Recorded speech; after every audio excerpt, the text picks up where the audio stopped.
Good morning, guys. Ayun na tayo ay pupunta ngayon sa ating bukid.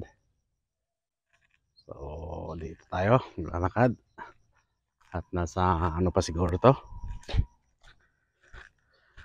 mga 20 meters or 15 meters. Nasa gate na tayo ng ating bukid.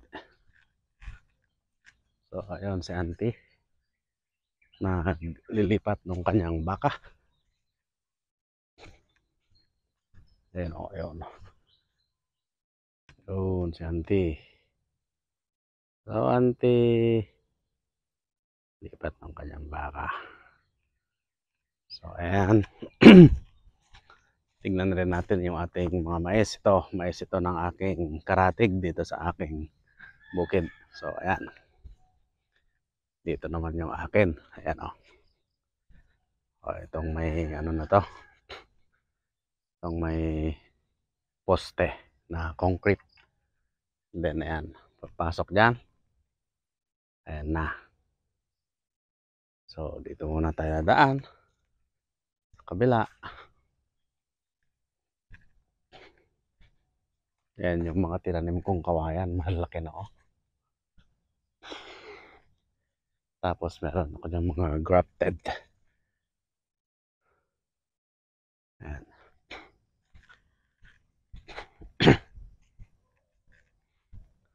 So, hindi ko maikutan yung mga mais doon dahil medyo basa pa yung mga dahon dahil marami pang ano, itong hamog marami. Halos lahat ng dahon ng damo ay basa. O, ayan sila o. Tapos yung mga saging doon na kardaba ay gumaganda na rin. So, makikita may ayan. Ayan o. Medyo makulimlim pa. O, maaga pa kasi. Masyado.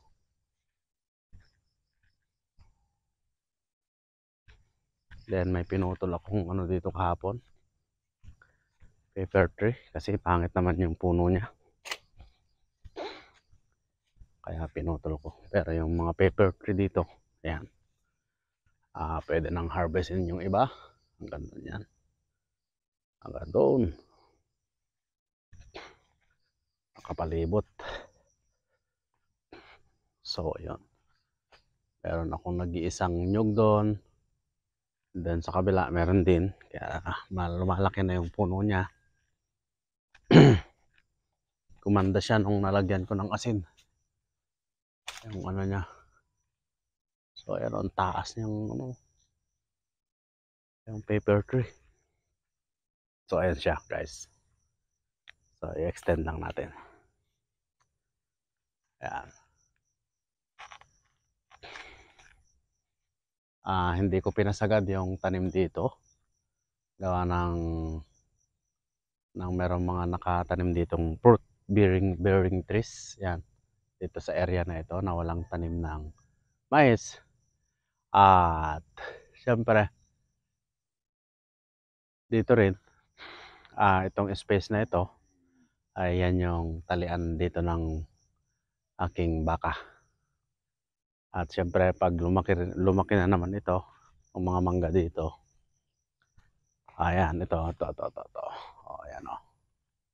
So, meron tayong, kumbaga, ito yung pang second generation ng ating mga manggang malaki. So, ayan. Palibot lang siya.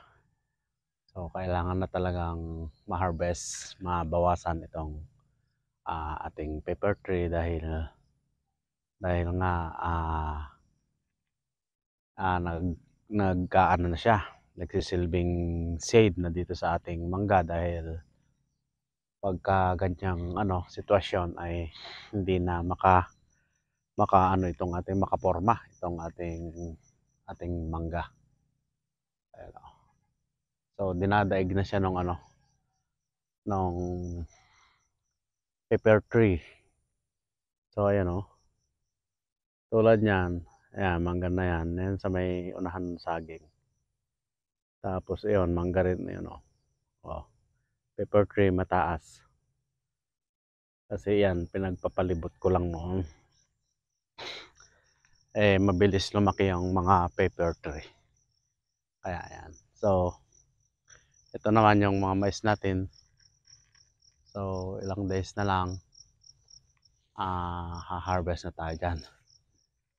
So, at least kahit konti, ay may blessing pa rin ang Panginoon sa atin. So, ayan siya. Kaya binuksan nung aking kasamahan dito na ating katuwang. At ayun nga, at meron pang mga natumba pala dito. Ayan. Siguro natumba sa bagyo.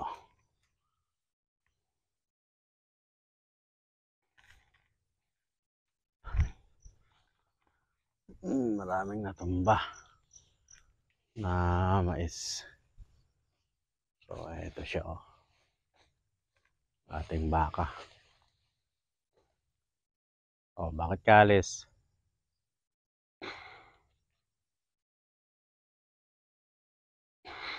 Kumain ka lang.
So,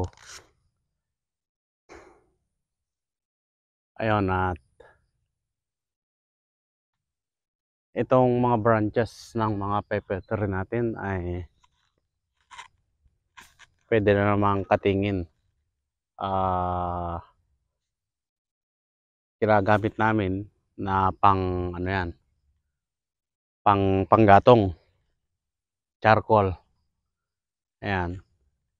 Yan ang pakinabang sa ngayon ng ating mga branches ng pepper tree. Kasi, ayan, tignan mo nga yung mangga na yan. Halos talagang kumalahati na siya dun sa puno ng pepper tree dahil napakataas na ng ating pepper tree. So, ayun. Tapos yun, dun sa dulo na area na yon, marami rin mangga